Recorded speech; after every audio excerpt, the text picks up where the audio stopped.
Oke, sekarang kita bersama Kak Ali. Di sini pada udah kenal belum sama Kak Ali? Oke, kali ini bakal kenalan dulu ya sama Kak Ali. Ada pepatah, kalau tak kenal maka tak sayang. Oke. Bagaimana kabarnya Kak Ali di sini? Alhamdulillah baik. Terus sebelumnya terima kasih buat SMK Negeri 8 Surakarta sudah memberi ruang bagi film Slamet untuk bisa bertemu yang semua yang ada di sini. Ya, terima kasih. Sama-sama. Mungkin kita boleh kenalan dulu Kak Yafi. Ini asalnya dari mana ya Kak? Kebetulan aku aslinya Mojokerto, Jawa Timur. Terus 2016 baru ke Solo kuliah di ISI Surakarta hingga 2023 dan saat ini masih domisili di Solo. Begitu. Cukup lama ya. Terus saat ini Kak Yafi sibuk apa ini? Kalau saya kebetulan satu di Bakar Production, dua ya freelance, masih bekerja lepas saja. Ya. Terus ada kerja sambian gitu, ada nggak Pak? Ya itu freelance tadi. Cuman itu. Ya. Oke, kita masuk ke filmnya ya Kak. Kak Ali di sini bertanggung jawab menjadi apa di film Slamet nih?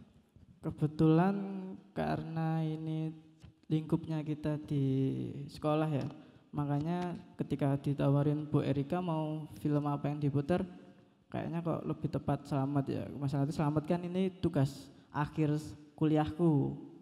Tugas akhir sekolah kuliahku. Satu, kebetulan juga aku sebagai penulis dan sutradara.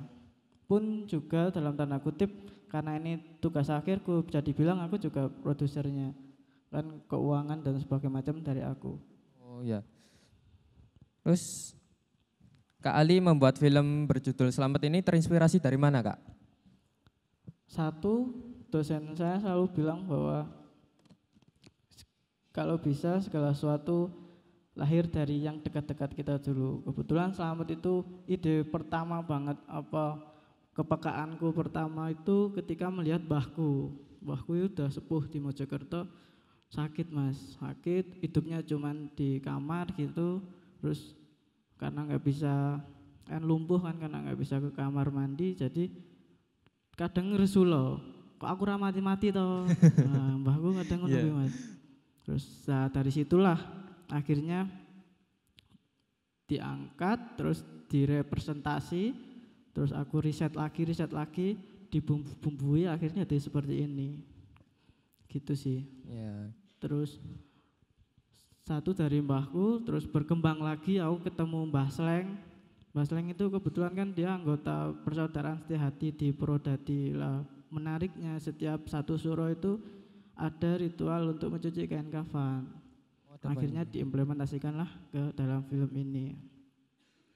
Begitu. Nah, tadi kan ada Munir, ada Muslim.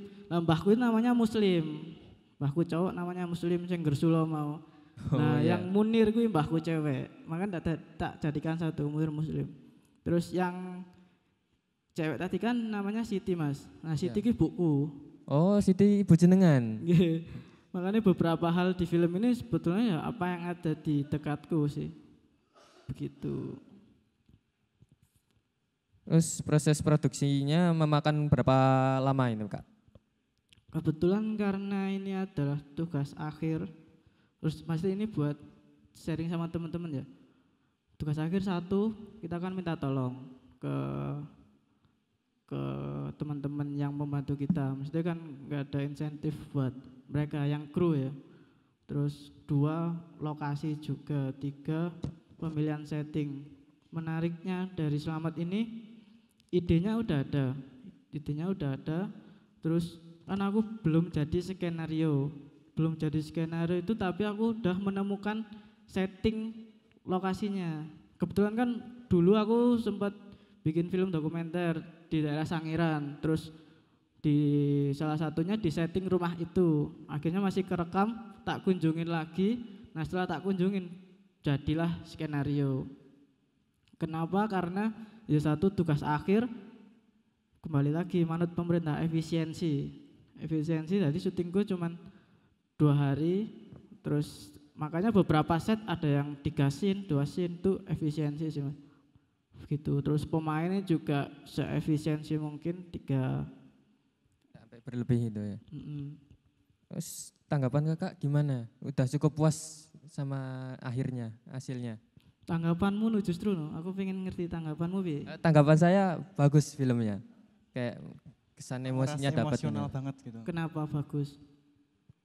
Ya itu Mbah Yafi itu. Jadi kayak Mbah Selamat itu. Kayak apa? Kesannya tuh sendiri itu jadi. Kan udah ditinggal istrinya juga itu. Terus, ya itu pendapat saya. Oh ya Kak, kalau boleh tahu ya, kira-kira buat produksi itu habis berapa nih? Karena tugas akhir ya, tugas kembali lagi, ini kan kita di satu lingkup yang sama ya, maksudnya jenengan nanti kan juga tugas akhir. Kalau kebetulan ini kan tugas akhir kuliah.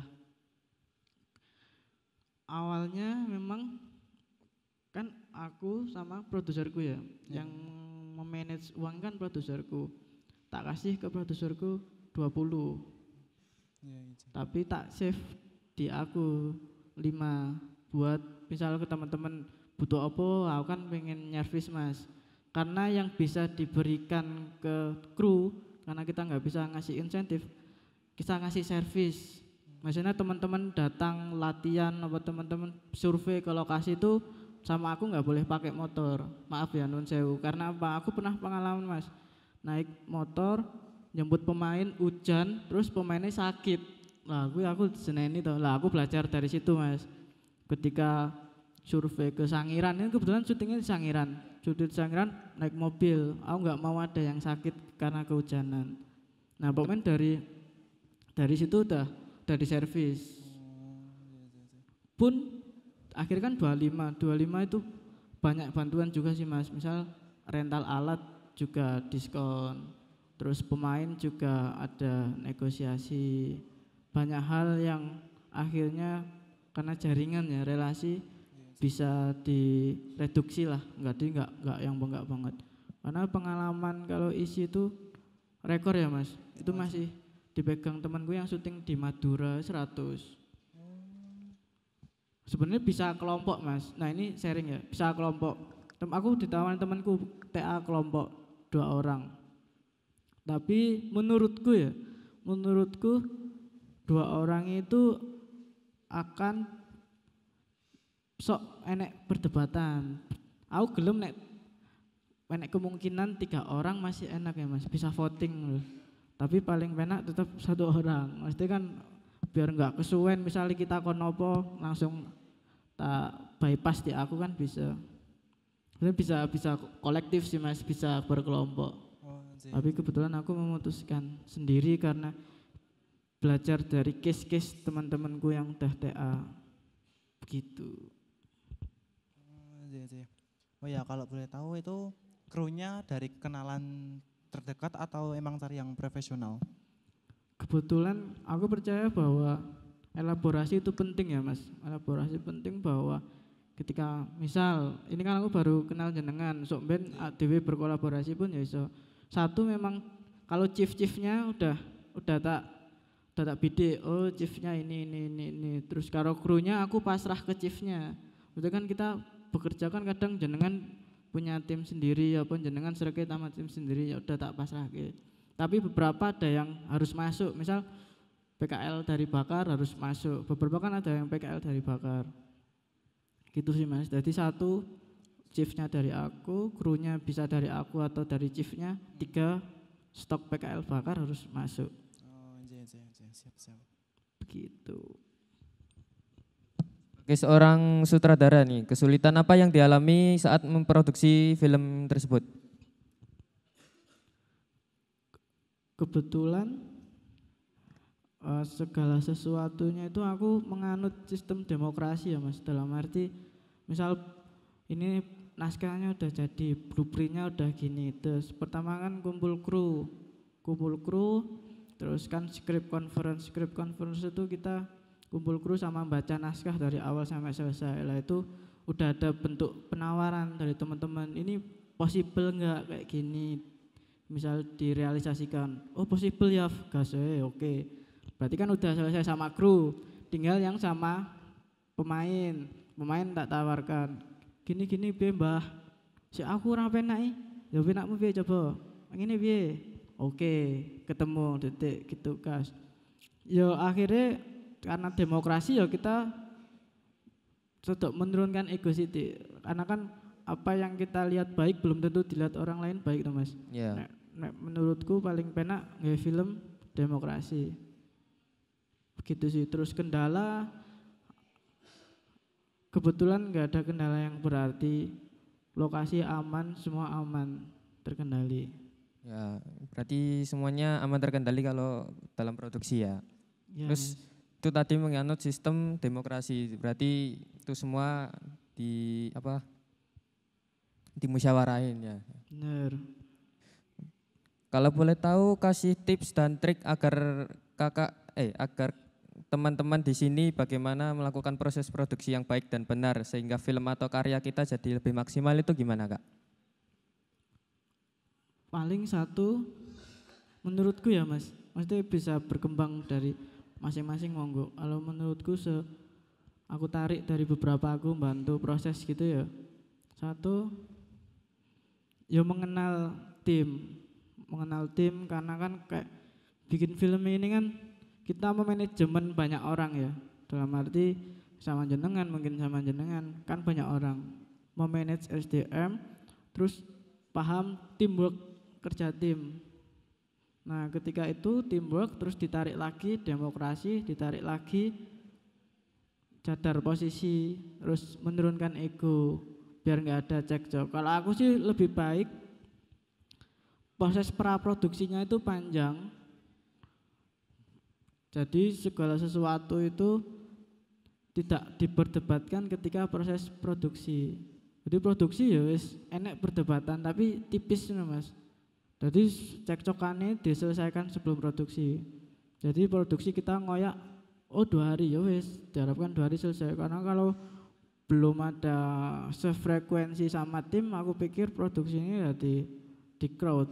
Aku sih lebih baik nggak apa-apa iki praproduksinya panjang tapi produksinya wis clear semua. Ya, berarti kita harus lebih dekat sama teman kru atau yang produksi itu ya. Bener Mas, apalagi tugas tuh. Tugas kan menurutku selalu ada kecenderungan cekcok satu sama lain. Misal jenengan merasa iuran paling oke, tapi mung dadi kleper, apa iki bisa iuran oke kleper cekcok, kan ada kecenderungan itu Mas. Lebih baik ya dimusyawarahkan sik iki piye. Terus ya menurutku angkat sesuatu sing dekat dulu aja dari kita, menurutku loh Mas. Nek buat tugas. Oke. Closing nih Kak ya, boleh nggak kasih pesan buat kami ke depannya dan kesan setelah berbagi inspirasi bersama kami di sini? Pesan dalam arti gimana Mas? Untuk kita ke depannya, kan kita anak BC ini broadcast, jadi ke depannya untuk kakak gimana? Oke. Berarti untuk semua siswa ya, Yeah. broadcast ya. Ini udah mau tugas akhir apa belum toh? Belum ya? Belum. Belum apa sudah? Belum. Oh beda-beda kelas. Iya beda kelas.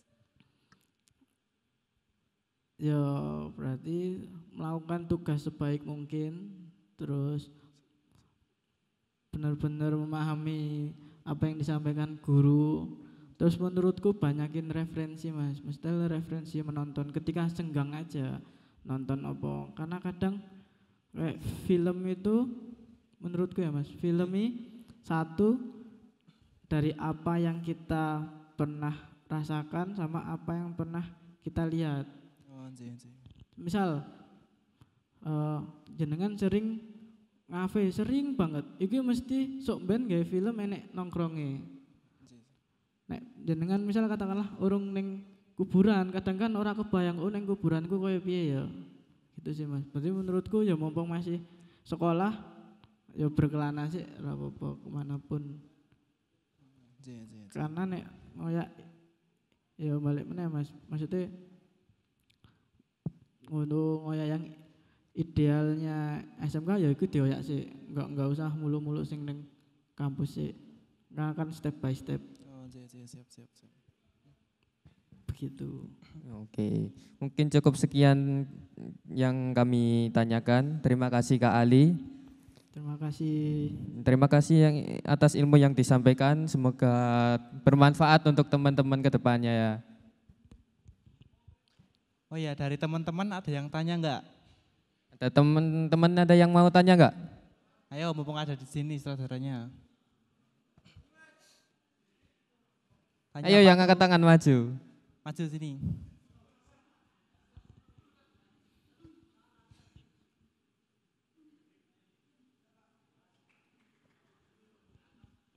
Ya, Katus. Kasih tepuk tangannya dong.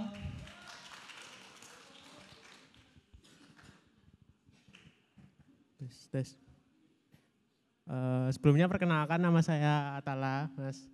Saya kelas 12 broadcast. Saya mau tanya soal teknis pengerjaannya tadi ya. Saya kan agak telat ya datangnya. Tadi saya lihat kameranya itu pakai berapa Mas? Pakai berapa kamera? Mas Kala. Ata. Mas Ata. Kebetulan kameranya satu Mas. Kameranya satu. Tadi aku lihat videonya itu kayak apa ya? Guncang gitu loh Mas. Itu kenapa kayak ngambil videonya kayak gitu Mas? Teknik pengambilan gambarnya. Oke. Itu namanya teknik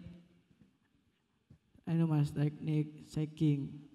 Jadi menurut teori visual cinematography itu untuk mendukung suasana yang sedang gelisah. Gitu sih Mas. Sebenarnya akhirnya pun balik lagi ke selera masing-masing ya Mas. Begitu. Tapi motivasinya ketika ditanya seperti itu, kenapa kameranya shaking, itu untuk mendukung suasana yang gelisah. Terus ada kan yang track in ya kita biar diajak untuk lebih dekat ke pemain, track out agar bisa melihat kedalaman informasi set. Terus ada yang top angle. Gitu, berarti Mas, biar kayak apa? Feel suasananya itu lebih dapat gitu ya Mas? Diharapkan seperti itu Mas. Diharapkan untuk mendukung suasana. Makanya kan sebelum kita syuting ada namanya bikin storyboard.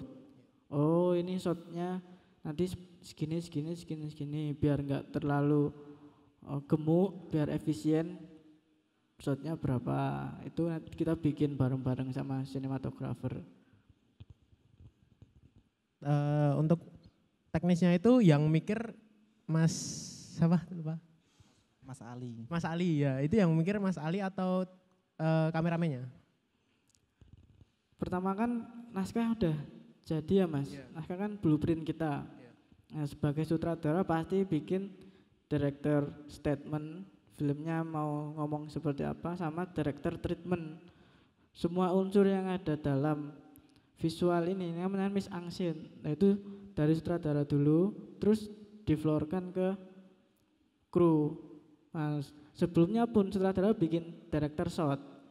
Tadi sutradara bikin director shot, oh kayak gini. Terus disampaikanlah ke kru, script conference. Jadi baca naskah bareng-bareng. Lah, sampai situ kan misalnya sinematografernya aku diusul ki, shotnya kayak gini piye. Lah akhirnya ada bentuk penawaran seperti itu Mas. Akhirnya bentuk penawaran seperti itu, kita kurang mendukung jero tuh ngene sithik piye. Nah, enek balik meneh demokrasi, terus bisa sok dong menurunkan ego sithik biar ketemu mana yang terbaik untuk bareng-bareng gitu sih Mas. Tapi yang jelas indikator pertama director shot, baru nanti yang sinematografernya dia ngasih penawaran. Karena kan sinematografer kadang punya ciri shot masing-masing dong Mas. Tapi sebagai sutradara juga harus bisa mereduksi, oh ini shotnya malah orang mendukung cerita kui. Misalnya tiga over shoulder piye. Nah kayak gitu sih. Sutradara tetap koridornya naratif dan sinematik. Karena kan kalau kadang yang sinematografer mikirnya cuma di visual. Kadang ya Mas. Begitu. Oke, makasih Mas atas jawabannya. Makasih Mas Atta. Oke, tepuk tangan dong buat Mas Atta. Ada yang mau tanya lagi? Dari teman-teman ada yang mau tanya lagi gak?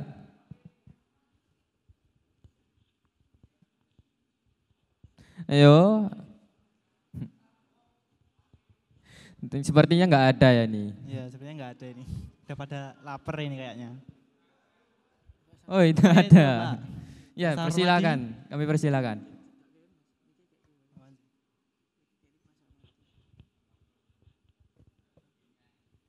Oh ya. Wangil iki mesti. Oke, assalamualaikum warahmatullahi wabarakatuh. Waalaikumsalam warahmatullahi wabarakatuh. Perkenalkan nama saya Sarmadi Mas Ali. Kebetulan Mas Ali itu dulu sempat pernah ke rumah saya kalau tidak salah, kalau masih ingat. Ketika pembuatan film itu pas karetnya siapa saya lupa yang pakai wayang-wayang itu kan. Ya, kalau masih ingat. Dan settingnya gue di rumah saya dan yang terakhir itu di nanti ya Mas. Griya jenengan. Harus yang neng itu Mas malah wayang-wayang itu. Yang saya tanyakan adalah apakah esensi dari cerita Selamat itu? Apakah sekedar mencerminkan atau menggambarkan peristiwa Mbah Jenengan yang ada di Jawa Timur itu, ataukah ada pesan-pesan lain? Artinya ketika wis tuwa ki rasa, kalau tadi kan banyak pengulangan tentang ojo gigi mongso, urip ki nek waya mati ya mati. Mbah Selamat kan selalu ngumbah ngumbah kain kafan itu. Kebetulan saya juga sudah punya karena juga saya warga Satrati juga, dan kalau sudah jadi warga itu pasti juga punya kain kafan itu yang nanti ketika sudah waktunya dipanggil Gusti Allah juga akan digunakan untuk dibawa ke alam kubur itu. Artinya sekali lagi apa dari esensi yang disampaikan atau pesan-pesan apa yang disampaikan oleh film itu. Itu saja sementara, nanti bisa ditanyakan lagi. Makasih. Oke, terima kasih Pak Sarmadi. Assalamualaikum warahmatullahi wabarakatuh. Tepuk tangan untuk Mas Alif. Ada yang mau tanya lagi nggak nih? Ya mungkin sudah nggak ada ya yang tanya. Ya mungkin. Ya mungkin cukup sekian dan terima kasih buat Kak Ali. Dijawab ya? Jawab dulu Mas. Terima kasih buat Pak Sarmadi, pertanyaan yang bagus dan pernyataan yang bagus. Satu, sebenarnya ini kalau ngomongin tentang pesan ya, pesan dari lubuk hati yang paling dalam, pengen ngomong nembahku bahwa aja mati sih, jane iki jek enek aku sebagai cucumu, jek enek buku, jek enek keluarga yang lain. Ngopo mati sih gitu. Nah, makanya aku itu sebenarnya direpresentasikan oleh Jolodot. Pun ketika Jolodot di dalam film ini dia ada statement bahwa melihat Mbah Putri atau enggak, itu sebenarnya juga kabur. antara dia beneran bisa lihat atau dia ngapusin bae, ini bisa.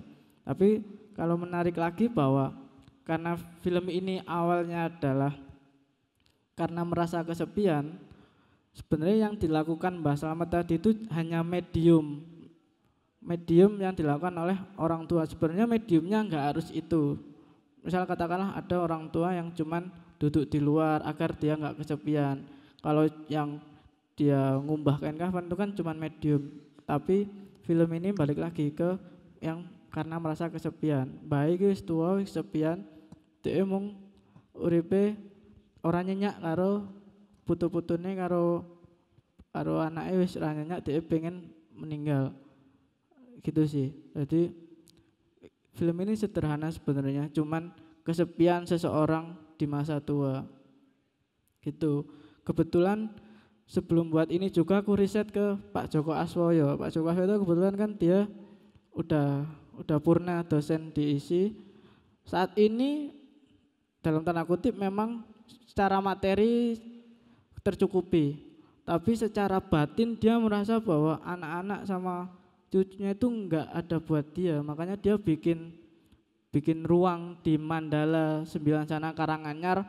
Untuk apa? Sebenarnya untuk dia sendiri, untuk menyendiri. Terus kadang isuk ngono pit-pitan dhewe. Karena dia udah wis ngopo meneh Mas, aku wis tuwa, terus anak-anakku wis duwe kesibukan dhewe karo keluargane, putu-putuku juga begitu. Yo makanya aku bikin ruang Mandala. Ruang Mandala ini buat aku untuk menyendiri begitu. Sebenarnya film ini emang satu dari mbahku Joko Aswoyo sama Mbah Sleng itu tak jadikan satu gitu. Gitu sih. Kata kuncinya mbahnya kesepian. Cuman mediumnya kebetulan medium ngumbah kain kafan begitu. Itu Pak Sarmadi.